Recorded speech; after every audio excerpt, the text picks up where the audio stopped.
હાથ ધરવામાં આવશે। તો શક્તિ, ભક્તિ અને આસ્થાના ત્રિવેણી સંગમ સમાન જગત જનની માં અંબાના ધામમાં આજથી 51 શક્તિપીઠ પરિક્રમા મહોત્સવનો ભવ્ય પ્રારંભ થયો છે। રાજ્યના વન અને પર્યાવરણ મંત્રી પ્રવીણ માળીએ વિધિવત રીતે આ મહોત્સવને ખુલ્લો મૂક્યો હતો। આગામી 3 દિવસ સુધી ચાલનાર આ મહોત્સવમાં દેશભરમાંથી લાખો ભક્તો ગબ્બરની તળેટીમાં એક સાથે 51 શક્તિપીઠના દર્શન કરી ધન્યતા અનુભવશે।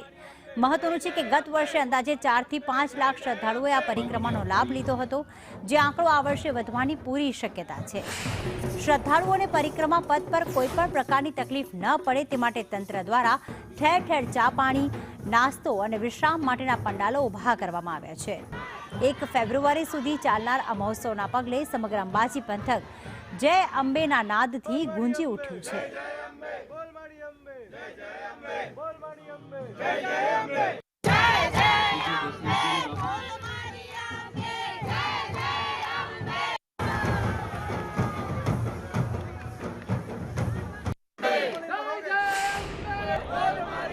સમસ્ત ગુજરાત રાજ્ય અને સમગ્ર ભારતમાંથી આવનારા માઈ ભક્તોને કોઈ જાતની તકલીફ ના પડે તેના માટે જિલ્લા વહીવટી તંત્ર દ્વારા પણ પૂરેપૂરી તૈયારીઓ કરવામાં આવી છે।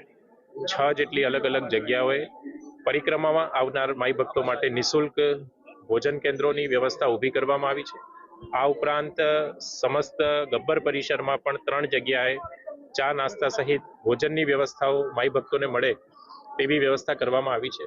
6 અલગ અલગ જગ્યાઓએ પાર્કિંગની સુવિધાઓ પણ ઊભી કરવામાં આવી છે। બાદથી અમે આવ્યા છીએ અને દર વર્ષે આવી રહ્યા છીએ। દર વર્ષે ઉત્સાહ વધતો જઈ રહ્યો છે।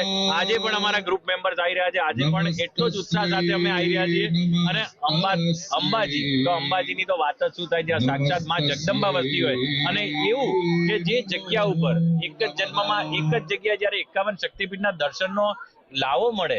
દેવસ્થાન પવિત્ર યાત્રાધામ બોર્ડ અને સાથે આરાસુરી અંબેમાં દેવસ્થાન દ્વારા આયોજિત આ પરિક્રમાની અંદર હજારો એટલે લાખો લોકો 3 દિવસની અંદર આ પરિક્રમામાં આવી રહ્યા છે। તેનો આજે શુભારંભ થયો છે।